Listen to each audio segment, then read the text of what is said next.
Kalau kita ngomongin sejarah sains, nama-nama yang muncul di kepala kita pasti kebanyakan dari Eropa kan? Tapi gimana kalau saya bilang beberapa lompatan terbesar dalam inovasi seperti memetakan kosmos dan bahkan upaya pertama manusia untuk terbang terjadi berabad-abad sebelumnya di dunia Islam? Nah, hari ini kita akan mengungkap dua kisah luar biasa yang mungkin banget bakal mengubah cara Anda melihat sejarah.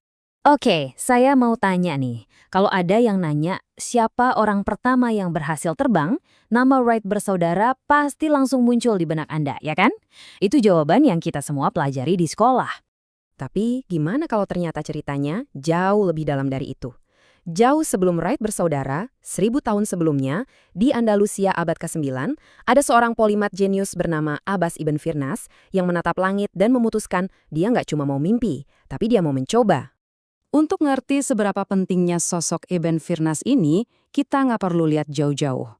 Warisannya itu begitu signifikan, sampai-sampai secara harfiah tertulis di langit. Atau lebih tepatnya, di bulan. Ini bukan kiasan loh, warisan Ibnu Firnas itu diakui banget sama dunia modern. Bayangin deh, di tahun 1976, komunitas ilmiah internasional menamai sebuah kawah selebar 89 km di sisi terjauh bulan untuk menghormatinya. Ini adalah penghargaan tertinggi yang mengabadikan namanya di antara bintang-bintang yang sangat ia kagumi. Belum lagi ada jembatan dan patung di bumi yang juga memakai namanya. Tapi, Ibnu Firnas ini cuma satu keping puzzle. Di waktu yang sama, ada sebuah revolusi ilmiah yang skalanya jauh lebih besar sedang terjadi.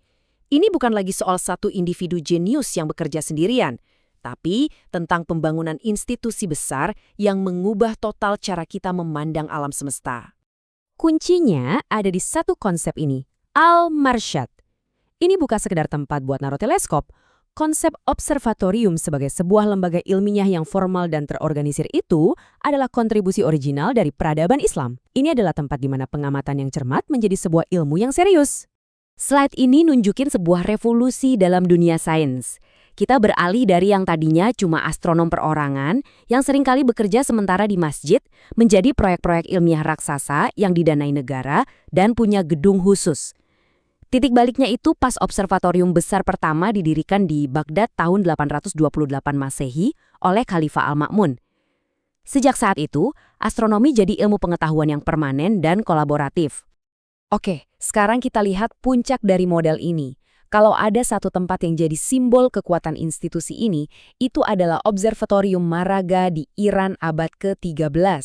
Ini bukan lagi observatorium biasa, ini adalah powerhouse sains pada masanya. Skala Maraga ini luar biasa. Dipimpin oleh seorang jenius, Al-Tusi. Tempat ini ngumpulin para pemikir terbaik dari seluruh dunia, bahkan ada yang dari Tiongkok.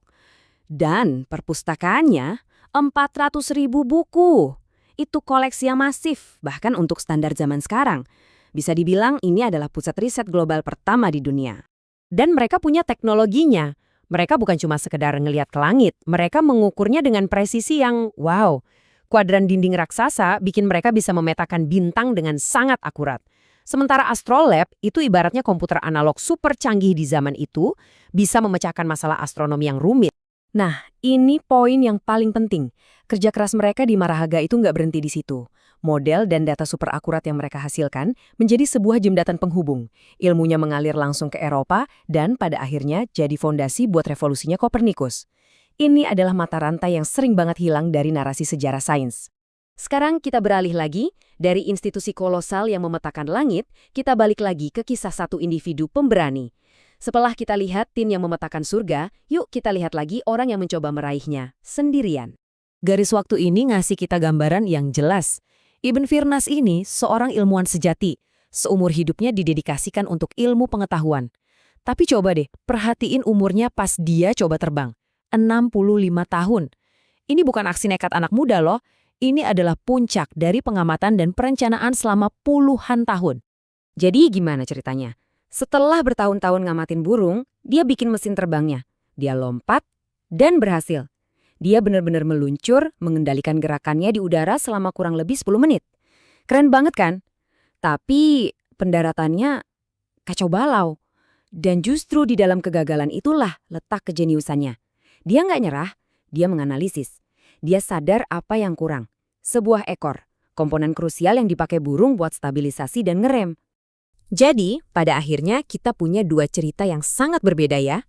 Satu tentang kolaborasi yang sistematis, dan satu lagi tentang keberanian seorang individu. Coba kita rangkum keduanya. Inilah dua warisan yang kita lihat hari ini. Di satu sisi, ada kemajuan yang pelan tapi pasti dari institusi kaya Maraga yang membangun fondasi ilmu pengetahuan, bata demi bata. Di sisi lain, ada lompatan keyakinan yang penuh resiko dari seorang visioner seperti Ibnu Firnas.